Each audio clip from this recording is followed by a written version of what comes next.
responsible for everything everybody in my campaign. Guys, who are supporters. Thank you. Senator DeFoster. Well, I happen to know who supports me toast. Was he wrong to say that, though? Do you agree with him? Well, obviously, I don't agree with the basic premise. It was a joke. It was a stupid joke. It was bad taste.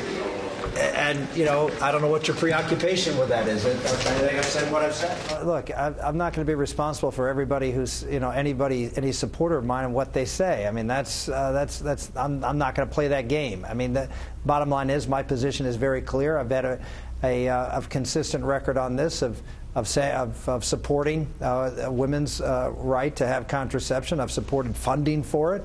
I mean, this is in my opinion, this is an attack on someone's religious beliefs, because I have a very strong belief, as does my family, in agreement with the Catholic Church, somehow or another, that's something that people should be afraid of. There are two issues. One is the creepy supporter, you know, the guy who says something really creepy about you, and who's a huge fundraiser for your campaign. Will you at least correct him about? I mean, I think most women don't think it's particularly funny, his comment. Yeah, no, look, I mean, Foster is known in political circles as telling a lot of jokes, and some of them are not particularly funny, which this one was not.